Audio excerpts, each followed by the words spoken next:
Hi, everybody. Welcome back to another episode of CCWTX Chats.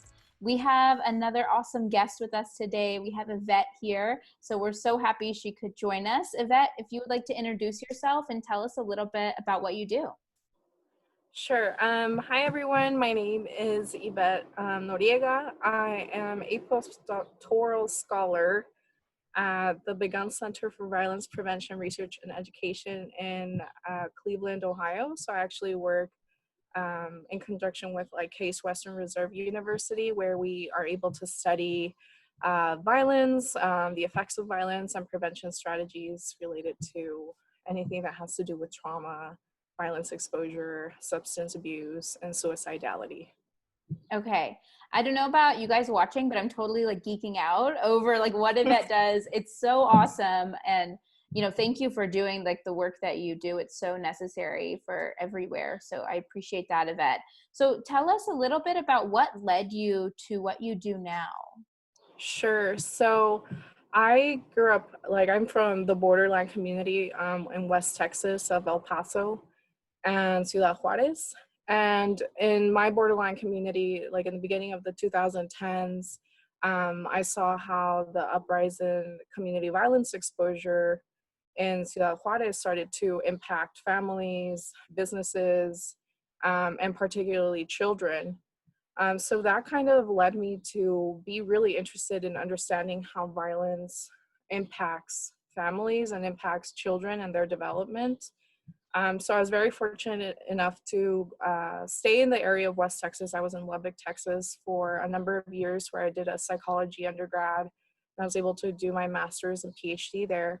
But primarily my interest was what I could do to help provide a better understanding for trauma and violence exposure for children, particularly Latino children, which were the main, the main population that was being affected in the border during this time. Okay, awesome.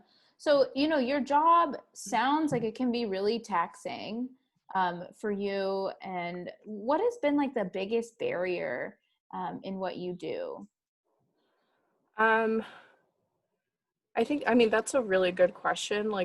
Some of the work tends to be really, it's an emotional toll because sometimes what you're studying is really relevant to you, or you can see it in your life, or for example, you can see yourself with the people you're working with, or even sometimes children.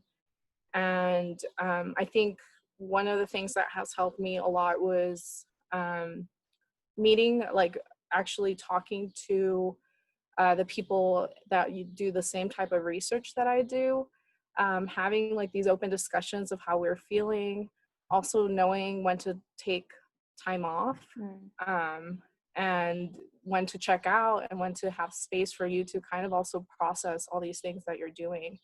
I think those have been really important when I have, been faced with being under the stress or pressure, sometimes secondary trauma exposure to all the things you're trying to work in. But I think definitely making time and seeking out help when you can see things are getting a little more tough to process have been really important in my work. Yeah, I feel we always hear a lot of people talking about work-life balance, but I feel some professions have to take it to another level. You really have to work on that work-life balance, especially since a lot of us have been working from home or part-time in the office, part-time at home. So yeah, Right. that balance is so necessary and hard to do for sure, but necessary. Right.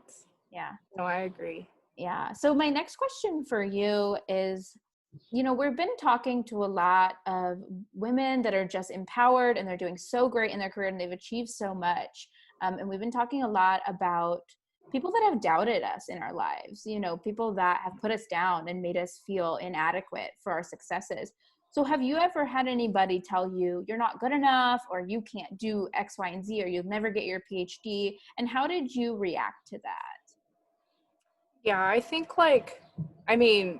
part of being in graduate school is getting used to being rejected a lot because you have to submit work, you have to submit conferences, you have to submit presentations, publications, and most of the time you get rejected.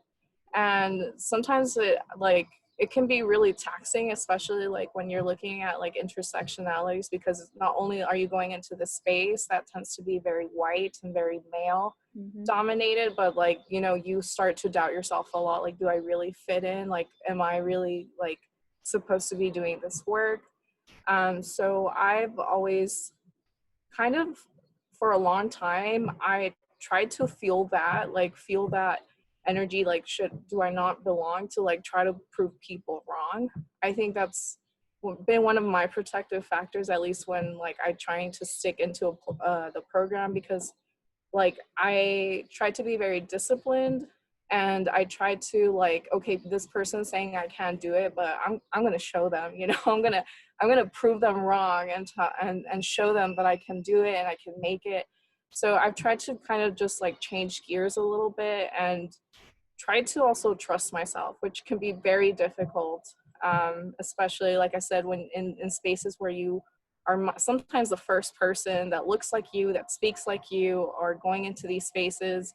But I think like definitely, you know, something that also helped me was having mentorship, from various people that look like me, that sound like me, that believe in the same things that I do, and seeking out their guidance and like what they did to navigate these spaces, and kind of like also give myself credit when credit is due, and also not close off like people who genuinely are there to provide you constructive criticism, because I think like sometimes you can be defensive too, but some of these things that people may be telling you might be very constructive in a sense, and might help you become a better researcher or a better writer or a better scientist. So I think you kind of need to pick and choose whose criticism is the one that you are going to take to heart, and use that to become a better version of yourself. Awesome. So you talked kind of about like having that trusting in yourself and kind of giving that belief to yourself, like, I do belong here, I can do this. You know, some people that comes naturally too. I know me, that's something that I have to work on a lot, right? It just doesn't come as natural to me. Have you always had that? And like, I think back to like your middle school age self, like, were you like that? Or if you could go back and talk to her, what would you say to your middle school age self? I would probably just say like, you know, believe in yourself, because I think I really, when I was 12, I really don't remember a lot. Maybe that's me like blocking it because maybe it was a stressful time for myself, but to actually like believe in myself, because I wasn't doing too bad. You know, I was getting good grades. I was a good student. I think like I said, maybe back then you're very hypercritical. I think that's a lot, like a lot of people struggle with that too, being really hard on themselves and thinking like they should be perfect, and then you end up like, you know, not reaching these really high expectations you put for yourself. So I would definitely, you know, tell my 12-year-old self, like, enjoy being a kid, enjoy making mistakes, enjoy time with your friends. Like, you know, some of those things that I thought were probably very important are, you know, now an afterthought. I don't even know what was in my mind back then. So definitely like try to believe that, you know, you're here for a purpose, and you might not know the purpose, but know that there's something out there waiting for you, and that you are an excellent person, you're going to achieve your goals, and definitely like don't doubt yourself on your capabilities. Yeah, and I think that's such awesome advice, you know, for any young person, because I feel like there's such a constant need for us to like know exactly what we want to do, you know, Sure. and that changes over time too. Like, you might want something that in your undergrad, and then it completely change in 5 years, and that's totally fine. But like you said, we all do have a purpose, and sometimes it just takes longer for other people to find out, and that's life. Yeah, it definitely is. Sometimes we reach milestones at different, you know, times, and that's perfectly fine. That's part of human development and life in general. Definitely. So, when you were younger, who inspired you most in your life and why? I think definitely my parents. They were a great source of inspiration. Both of them worked really hard. We moved to the United States when I was 13, And it was just like, you know, I look back at that age my parents were when they came to the United States, which was around my age. And I can't imagine like coming to the United States and having, you know, pre-adolescent children, having to navigate like a education system they never had to, and like work with us like when we got older to like apply for college, like trying to help us as much as possible.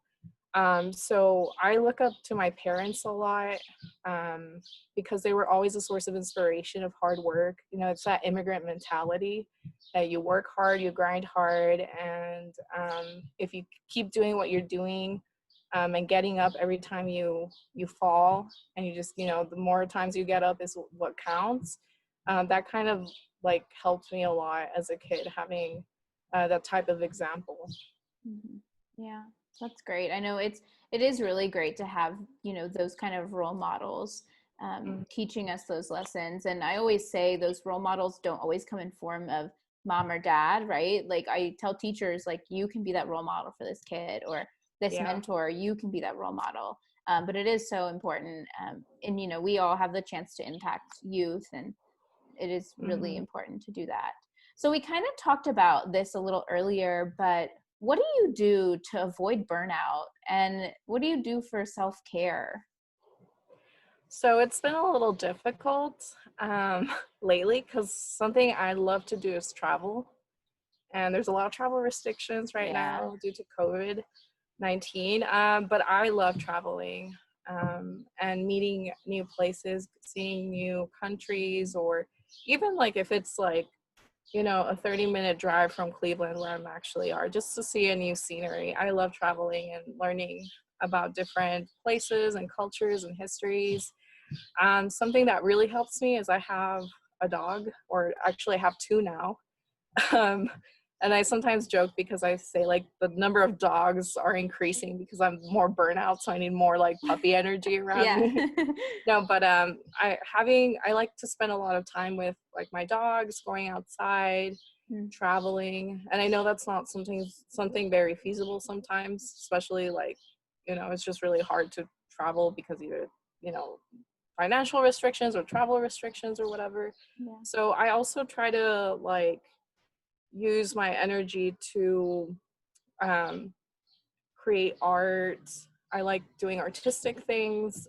I know Amy, who's part of like the team there, we've been doing like planning stuff. Like we do things with agendas and like planners, and Yeah. like that's my thing, like to like engage and feel creative, and just to have a space for yourself to be able to like, you know, create things. I think that's something that has really helped me, is like feeling like I'm being productive because I'm planning and scheduling stuff, but doing it in a very creative way.